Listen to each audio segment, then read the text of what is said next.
అందరికీ నమస్కారం. Welcome to Manam TV. నేను మీ పవన్ బెస్వాడ.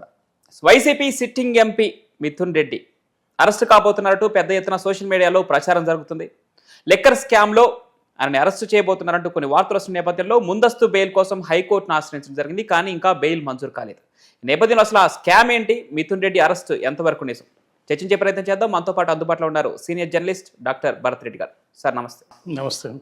మిథున్ రెడ్డి అరెస్ట్ కాబోతున్నారంటూ లిక్కర్ స్కామ్లో అతన్ని జైలుకు తరలించబోతున్నారంటూ కొన్ని వార్తలు అయితే ముమ్మరంగా ప్రచారం సాగుతుంది. ఈ నేపథ్యంలో ఆయన ముందస్తు బెయిల్ కోసం కూడా అప్లై చేసినట్టు తెలుస్తుంది.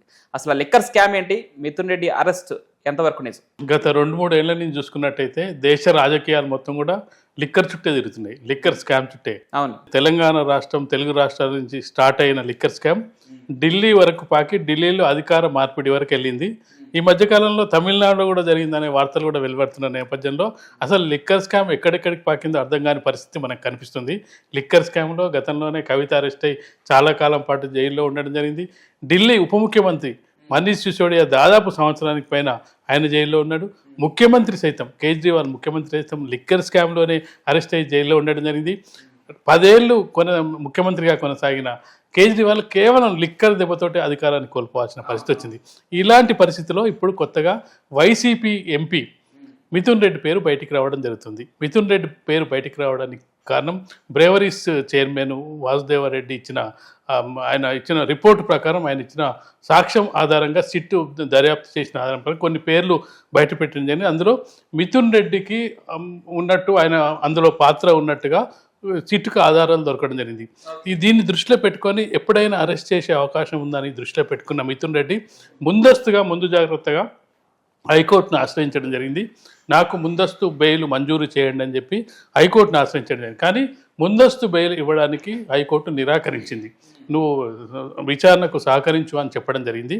అయితే ఆ పాత్ర తనకు లేకపోయి ఉన్నట్టయితే ముందస్తు బెయిల్కు వెళ్ళేవాడు కాదనేది ఇప్పుడు అభిప్రాయం నెలకొన్నది.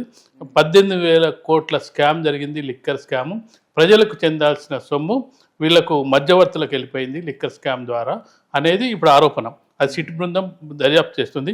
ఇది 6 అంచెలలో జరిగిన ఈ లిక్కర్ స్కామ్కి ఇక పై వ్యవస్థలో జగన్మోహన్ రెడ్డి ఉండొచ్చు అనే అనుమానాలు కూడా ఇప్పుడు బలపడుతున్నాయి. మిథున్ రెడ్డికి అత్యంత సన్నిహితుడు జగన్మోహన్ రెడ్డి, అత్యంత సన్నిహితుడు. మొన్న గెలిచిన 4 ఎంపీ స్థానాల్లో చూసుకున్నట్టయితే ముఖ్యమైన అనుచరులు అవినాష్ రెడ్డి, మిథున్ రెడ్డి కూడా గెలవడం జరిగింది. కాబట్టి ఇప్పుడు ఖచ్చితంగా సిట్టు హైకోర్టు బెయిల్ నిరాకరించింది కాబట్టి ముందస్తు బెయిల్కు అరెస్ట్ చేసే అవకాశం అయితే ఖచ్చితంగా ఉంది. ఇది ఇక్కడితో ఆగుతుందా, లేదంటే జగన్మోహన్ రెడ్డి కూడా చుట్టుకుంటుందా? అందులో ఉన్న వాళ్ళు ఆరంచెల వ్యవస్థలో క్లర్క్ నుంచి మొదలుపెట్టుకుంటే మొత్తం కూడా ఈ స్కామ్లో ఇరుక్కున్నారనేది సిట్ ఆరోపణ. సిట్ సేకరించిన వాసుదేవరెడ్డి నుంచి ఏదైతే వివరాలు సేకరించారో ఆ వివరాల ప్రకారం అయితే మిథున్ రెడ్డి ఇందులో ఉన్నట్టుగా మనకు తెలుస్తుంది. అయితే ఇప్పటికే సిట్ దర్యాప్తు వేగవంతం చేసిన నేపథ్యంలో ఇప్పుడు హైకోర్టు అయితే ఆ తీర్పుని రిజర్వ్ చేసింది. మండే తీర్పును వెలువరించబోతున్నట్టు తెలుస్తుంది. ఈ నేపథ్యంలో మరి సిట్ అధికారులు మిథున్ రెడ్డి అరెస్ట్ను పోస్ట్ పోన్ చేసే అవకాశం ఉందా? అంటే తీర్పు తర్వాత అరెస్ట్ చేసే అవకాశం ఉందా, లేదంటే ముందుగానే ఆయన్ని అరెస్ట్ చేసే అవకాశం ఉందా? ఎలా చూడాలి సార్? ఖచ్చితంగా వీళ్ళ సిట్ అధికారులు అరెస్ట్ చేయాలంటే హైకోర్టు సోమవారానికి బెయిల్ని తిరస్కరించి సోమవారానికి వాయిదా వేయడం జరిగింది.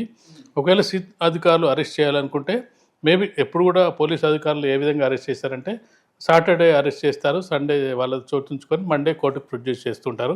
ఆల్రెడీ హైకోర్టే అరెస్ట్ చేయడానికి అనుమతి ఇచ్చింది. అనుమతి ఇవ్వడం అంటే మేము నీకు ముందస్తుగా అరెస్టుకు ఆపలేమని చెప్పింది.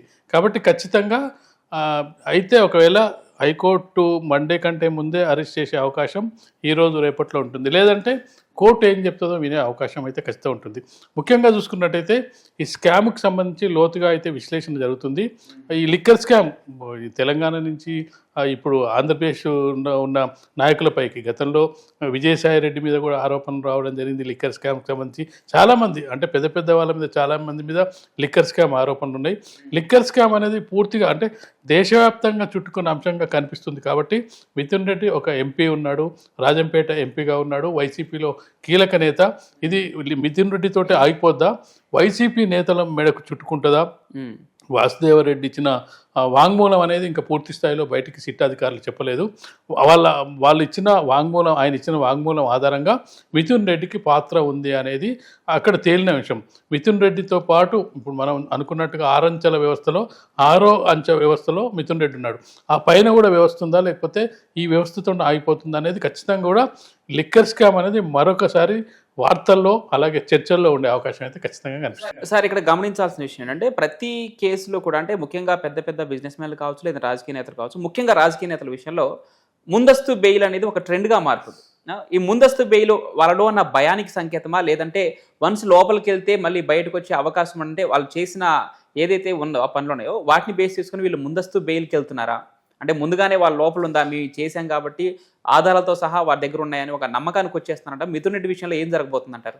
ఎవరైనా రాజకీయ నాయకులు కొంచెం అనుమానం ఉంటే ముందస్తు బెయిల్కి అప్లై చేసుకుంటారు హైకోర్టులో. దానికి కారణం ఏంటంటే ఒక్కసారి పోలీస్ రిమాండ్ కానీ, సిబిఐ రిమాండ్ కానీ, సిట్ రిమాండ్కి వెళ్ళినట్టయితే వాళ్ళు అంత ఈజీగా బెయిల్ ఇచ్చే అవకాశం ఉండదు అన్నట్టు. చాలా కాలం మనం కవితను కూడా చూసుకున్నట్టయితే బెయిల్ రావడానికి దాదాపు చాలా కాలం పట్టింది. కాబట్టి అదే శిక్ష వాళ్ళకు. కాబట్టి అసలు జైలుకి వెళ్ళకుండానే చూసుకుంటే ముందస్తు బెయిల్, ఒక్కసారి బెయిల్ వచ్చిన తర్వాత మళ్ళీ ఎవరు అరెస్ట్ అయిన సందర్భాలు మనం చూడలే. జగన్మోహన్ రెడ్డికి బెయిల్ వచ్చింది, మళ్ళీ ఇప్పటివరకు అరెస్ట్ కాలేదు. మన సిసోడియా అరెస్ట్ అయ్యిండు, మళ్ళీ అరెస్ట్ కాలేదు. జైలుకి వెళ్ళిన కవిత వెళ్ళొచ్చింది, మళ్ళీ జైలుకి పోలేదు. కాబట్టి ఒక్కసారి రిలీఫ్ దొరికితే, ఒక్కసారి వాళ్ళు రిమాండ్ తీసుకొని వాళ్ళు వేయాల్సిన ప్రశ్నలు వేసి దాన్ని రిమాండ్ చేసిన తర్వాత బెయిల్ రాకుండా చాలా ప్రయత్నాలు చేస్తుంటారు. కోర్టులో మాకు ఇంకా వివరాలు చెప్తలేరు, సహకరిస్తలేరు, మాకు మరికొంత సమయం కావాలి, బయటికి వెళ్ళినట్టయితే సాక్షులను ఇన్ఫ్లుయెన్స్ చేస్తారని చెప్పి కోర్టును వీళ్ళు రిక్వెస్ట్ చేస్తారు. కోర్టు కూడా వీళ్ళకు యాక్సెప్టెన్స్ ఇస్తుంది. సరే రిమాండ్ మరో 14 రోజులు పొడిగించడం, మరొక 7 రోజులు పొడిగించడం, ఇది సాగుకుంటూ వస్తుంటుంది.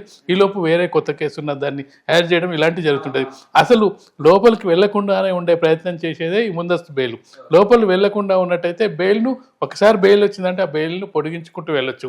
అసలు బెయిల్ రాకుండా ఉన్నట్టయితే జైలుకి వెళ్ళిన తర్వాత దాన్ని, ఎందుకంటే లోపలికి వెళ్ళిన తర్వాత ఇన్ఫ్లుయెన్స్ చేయలేరు.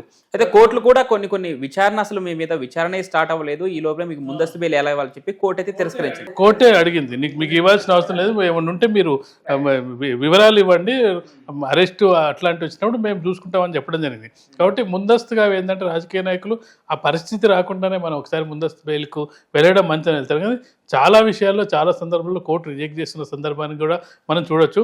ఏది ఏమైనప్పటికీ మిథున్ రెడ్డిని మాత్రం సిట్ అధికారులు అయితే అరెస్ట్ చేసే అవకాశాలు అయితే కనిపిస్తున్నాయి. Right, thank you so much sir. Right.